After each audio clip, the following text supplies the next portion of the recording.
right, good afternoon. Thank you guys for coming here today. My name is Olga George. I'm the press secretary for the city of Pittsburgh and Mayor Ed Gainey.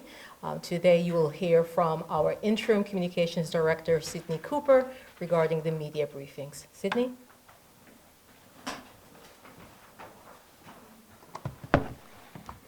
Good afternoon, everyone.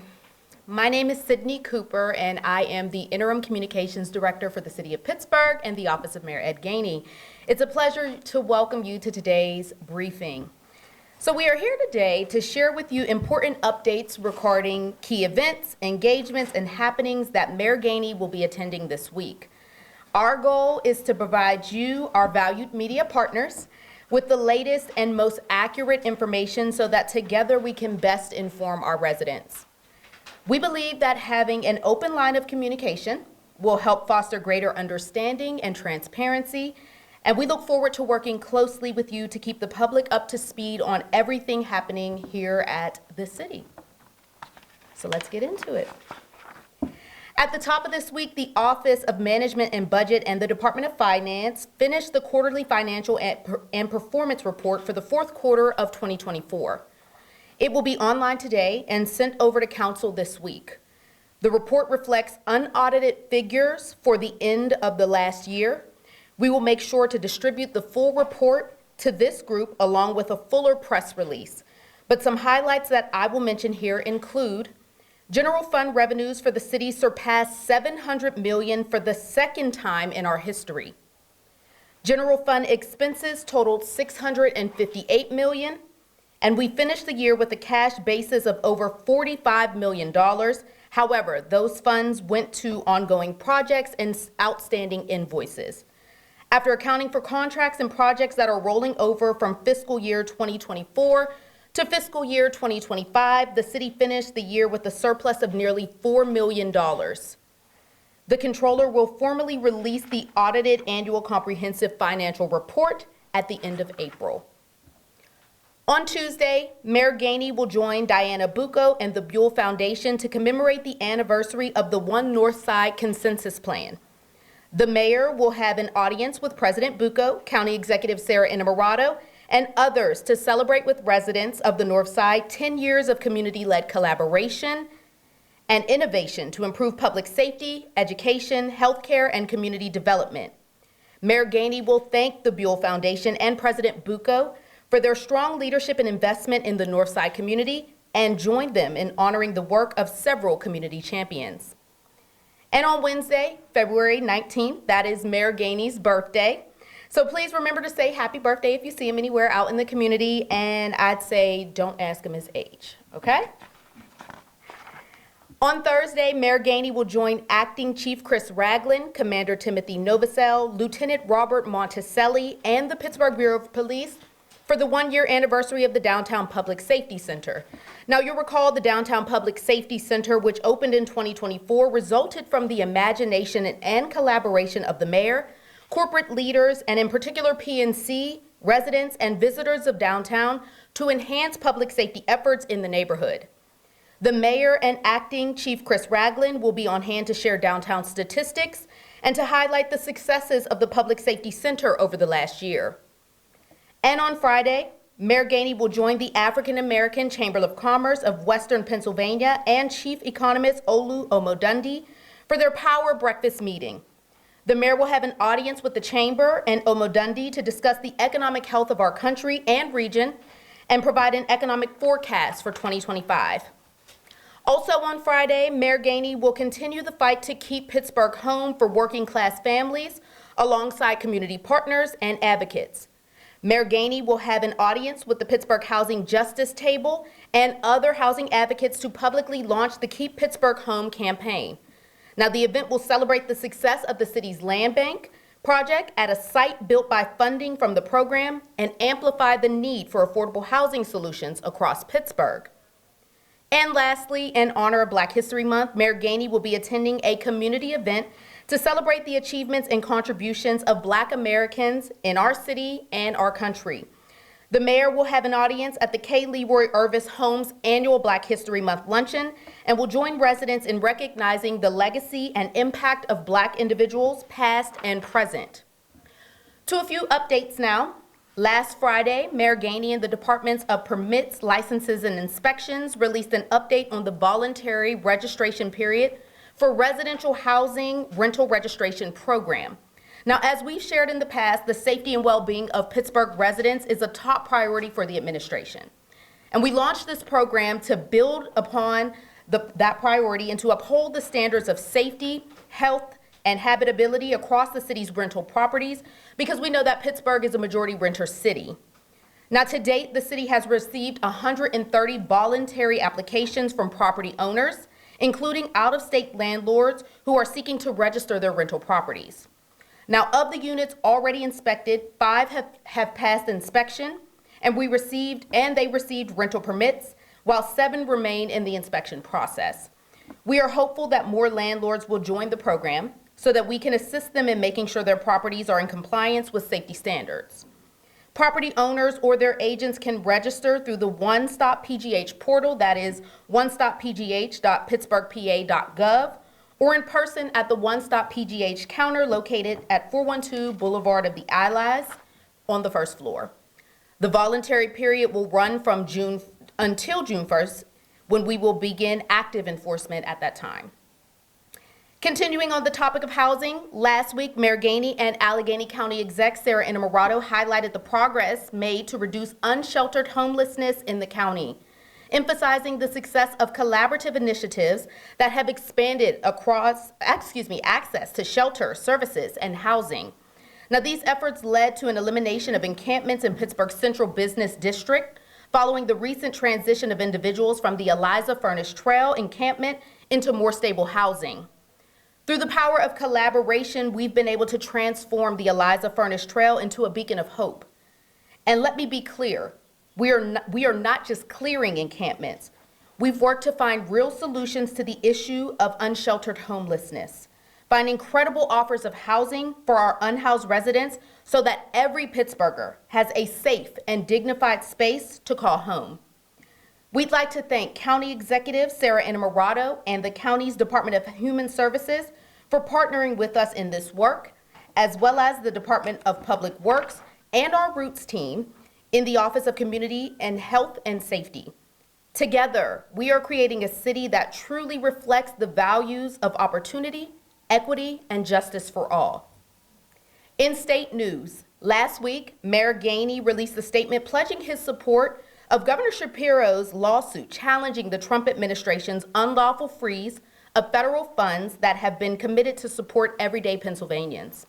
Now, this funding freeze threatens programs focused on energy efficiency and weatherization across the Commonwealth that rely on PennVest funding. Impacted programs are crucial for reducing energy costs, improving environmental sustainability, and enhancing the resilience of our region to climate change. Mayor Gainey believes the governor's action is necessary to mitigate the potential long-term impact of this funding freeze on the Commonwealth. We will continue to monitor the situation closely and have asked the City Law Department to assess what steps we can take to support the governor's actions to challenge this detrimental action taken by the current administration. A few things to note this week on the legislative front. Increased funding for eviction prevention services will be finally voted on at City Council's meeting on Tuesday. At Wednesday's Standing Committee meeting, Council will discuss with representatives from the administration the following: entering into a contract with the Center for Employment Opportunities to invest over $450,000 in cleaning and revitalizing community spaces across Pittsburgh. In addition to combating blight in our extreme and high-need neighborhoods, this partnership with CEO will help them with their mission of providing employment for our returning citizens. Authorizing the issuance of general obligation bonds to fund projects that City Council approved in the 2025 capital budget. These bonds will raise $63 million to be used for critical investments in our neighborhoods, including roads, bridges, parks, public safety, and public works facilities, and other vital infrastructure. The city's bond team held briefings with City Council last week. On behalf of the City of Pittsburgh and the Office of Mayor Gainey, I want to thank you all for taking time to attend today's briefing. This is our first gathering of this kind, and we are excited about the potential of making this a regular event. Moving forward, we want to make sure this is beneficial as possible for you. So please share your feedback and suggestions with us. Communicating with our media partners is a critically important part of communicating with our residents, and we are committed to making this a consistent part of our efforts. Should you have any questions about any of what was covered today, myself, Deputy Mayor Jake Pollack, and Deputy Director of the Department of Public Works, Bill Crean, will be on standby following this event to answer questions. Thank you again for being here, and we hope you all have a wonderful week. If you have any questions, now would be the time. Wow.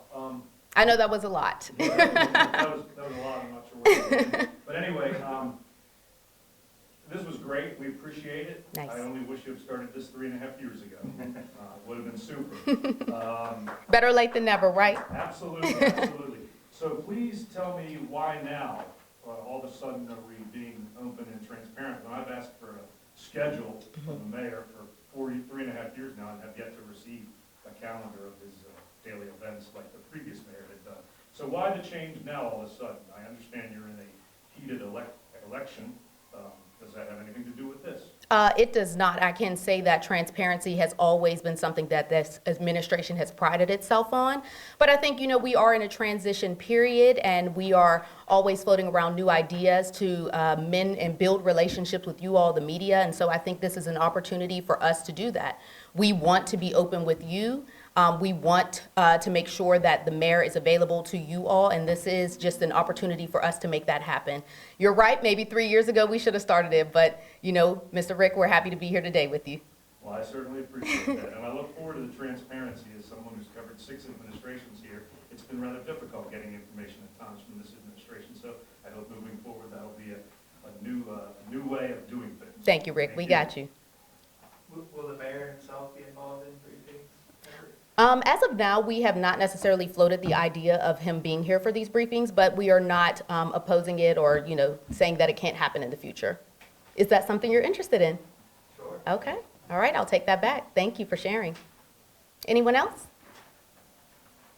Will you be following these up with like a press release recap of what goes on here? Like obviously I'm not gonna speak for everybody, but like day to day, if we're gonna make this like a Monday at 1 o'clock thing, like can't always guarantee that somebody's gonna be able to be here. So a follow-up like press release, even just not like fully out to the public, but to the media of like, here's the calendar of events, would be super helpful. Gotcha. Okay. I will definitely take that suggestion back. We haven't necessarily thought through. We wanted to come here today and hear back from you of what you thought would be best. So I'll definitely take that suggestion back and see what we can do for you. Okay? Thanks. You're Yeah. streaming it as well, right? Yes, ma'am. So that would be- Yep. Where is it streamed? We have it streaming via City Channel. Okay. Happy to provide you with that link if you need to. Perfect. Any other questions? This may be better suited for Mr. Pollack. Yeah. Jake, can you give us an update on Chief Ragland? I know the mayor sent his name over a couple Fridays ago. It looks like it was delayed for some community meetings. The NAACP called for some community forums. Council's going to have a public hearing. Yeah. What's the status of Ragland's? Sure. So the normal status for any nomination, normal process, I should say, is the mayor sends the nomination over. Council receives it, it's entered, and then when it gets to standing committee, they hold it for an interview. Then the interview needs to be scheduled. I believe in that case, there was also a request from Councilman Coghill that was granted to also hold a public hearing.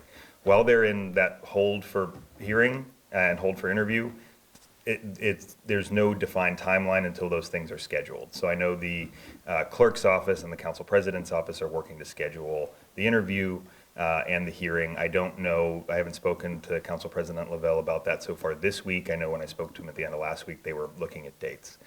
There was a request for a community forum made by the NAACP. We worked with the council president's office. The administration agrees that's a great idea, and we'll work with them to work with council, to jointly host an event of that nature. Details like the other two are just being worked out. So it's not uncommon. My own confirmation a couple of years back, there was a week or two in between where it was just a matter of scheduling the hearing dates. So that's where we are. I don't think that this is fairly consistent with other nominations. What about the departure of Jake Wheatley? Have you been able to smooth the transition there? And Kyle, how's that going? Yeah, so I've worked with Kyle for a really long time. We worked together previously at the Urban Redevelopment Authority. I think that things have been going very well. And I think, he had previously been a deputy chief of staff in the mayor's office, so he knows the ropes for that sort of thing. And I think I think we've been successful in that transition. Seamless transition. I would say so, yeah. All right. Thank you, everyone. One technical thing. Yeah. In the past, for audio purposes, there would be one microphone in the malt box here. Is there any plans of There actually, setting that back up? yes, there actually was discussion about, I mean, right, we could bring our own mics, but. Right. Yeah, it just, a little bit more convenient. We're working on that for you. I just saw Director Hornstein there. I wonder if you could address some of the snow response. There were some concerns expressed on social media over the weekend about possible delays. Yeah. Do you have enough, do you still have salt? What's our status? What's your status with salt and so forth? Thank you. Yeah, Rick, thanks for asking the questions. We've got plenty of salt. We're fully loaded for bear in that regard. As it comes down to snow response, we're always challenged with people and trucks. I'll just be frank, a third of our fleet is kind of unavailable to us due to maintenance reasons. So we have 104 snow vehicles, so that shakes out to about 67, 68 that were available to us for this event. We always keep some in reserve because, again, there's always maintenance issues that happen. We had a good number. We had 50 trucks out last night. I think it was a really challenging event. All weekend long we've been out. We've been dealing with snow on the front end, significant rain. We had crews on standby to deal with both the rain, potential for flooding, as well as high winds that were in the forecast for trees. And I think, quite honestly, the storm event yesterday, I was out and about, and it certainly became more than was predicted. So we had some resource challenges and availability to us that we were a little bit limited on. But I'm proud of the effort that people are putting forth. We're going to have a similar complement out for the rest of the day addressing those issues as well. When do you hope to get those other trucks? So you got about 30 or 20 trucks? It's a great question. I know 9 were, in shop, which means they're getting actively worked on to be released to us. So we're just waiting on updates for those. All the other ones were, awaiting parts, awaiting shop. Just the regular challenge that comes with vehicle maintenance. Yeah, it's been a challenging winter so far too. Absolutely. Given this is probably the worst one back in a decade, I guess. Yeah, it's been a challenge. I mean, I can remember the one where we had record snows a couple years ago. That was challenging in different ways. I think this one is just volatile from a predictability standpoint, changing conditions. I mean, it's yesterday was what I like to call the worst case scenario for us. Snow followed by dropping temps, with a forecast that ended up maybe a little bit light on those two ends. Does the lack of the trucks hurt your effort to respond? Absolutely, yeah. Doing good? Thank you, everyone.